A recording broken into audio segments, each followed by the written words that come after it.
Pero según la manera de ver del curso, sanar la mente es cuando yo recuerdo quién soy, y entonces despierto del sueño y dejo de soñar con figuras, porque en realidad solo hay una mente que está soñando cuerpos.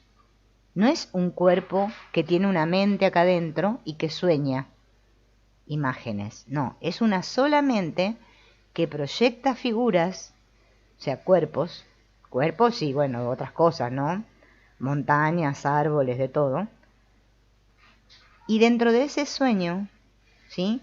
Lo que se proyectan son sus deseos subconscientes, ¿sí? Lo que yo deseo, lo que yo quiero realmente, veo ahí fuera, pero desde el proyector, no desde los pensamientos de acá, estos que yo creo que le llamo consciente, ¿sí? Entonces, ¿qué pasa? Vemos ahí afuera todas esas figuras que hacen cosas que a mí no me agradan.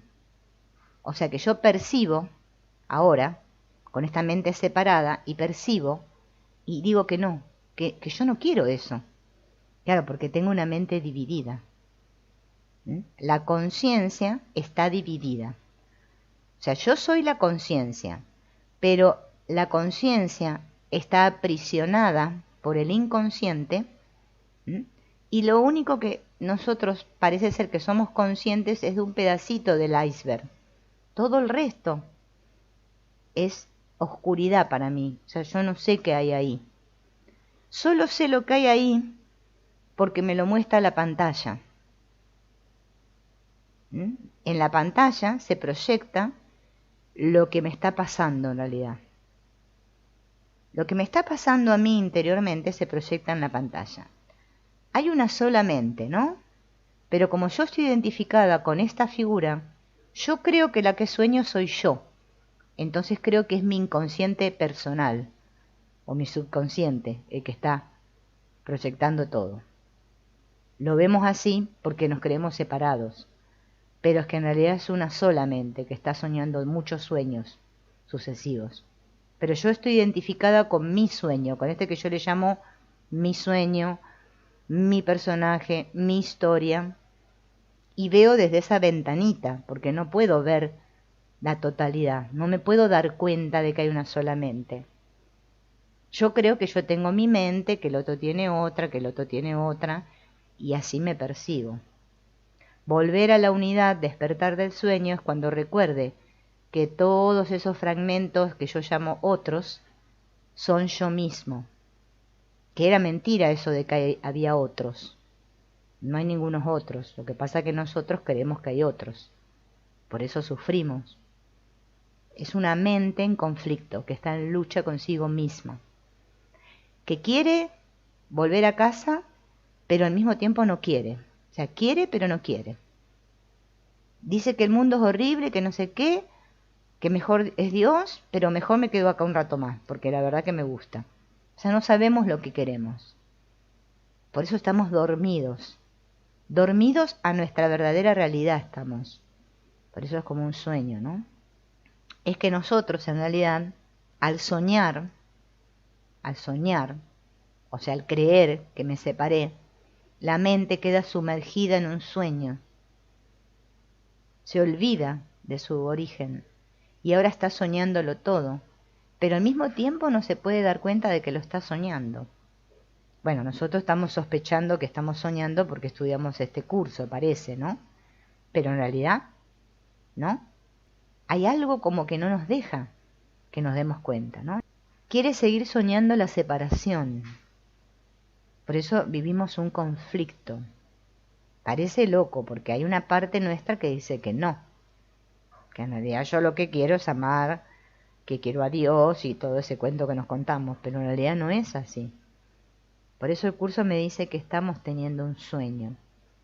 En realidad no está pasando nada, pero nosotros creemos que sí. Entonces para nosotros es que está pasando, ¿no? Yo en realidad, ¿sí?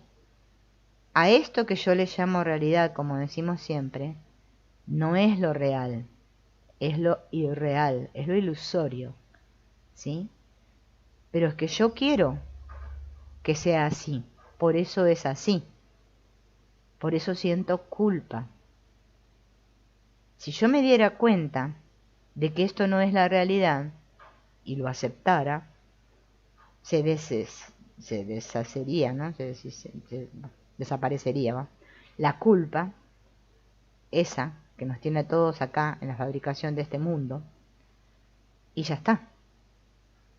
Pero es que no queremos. Nosotros no queremos. Este sueño ocurre porque yo quiero. Yo quiero esto. Si no, no estaría sucediendo. Ese es el poder de la mente. Nuestra mente es tan poderosa que ha fabricado un mundo. Y a nosotros esto que nos dice el curso nos parece loco. Nos parece más normal lo otro que nos cuenta la Biblia. Que vino Dios, que tampoco sabemos ni cómo fue, pero bueno, nos cuenta que fue en 7 días, que creó un mundo y que hizo a Adán y a Eva, y que de ahí salimos todos los descendientes y que estamos aquí. Eso nos suena más coherente que esto. Esto para nosotros es totalmente aterrador, porque decimos, ¿cómo yo voy a haber hecho este mundo? No puede ser. Pero es que lo que me está explicando el curso, y nosotros tenemos mucha resistencia a esto. Los sueños te muestran que tienes el poder de construir un mundo a tu gusto, y que por el hecho de desearlo, lo ves. ¿Ven? Ahí está. Más claro todavía. Yo tengo el poder de construir un mundo a mi gusto, y por el hecho de desearlo, lo veo. Si yo no lo deseara, no lo vería. A pesar de que a nivel consciente yo diga, no, si yo no deseo esto. Pero es que sucede lo que deseo a nivel inconsciente, no lo que deseo a nivel consciente, ¿no?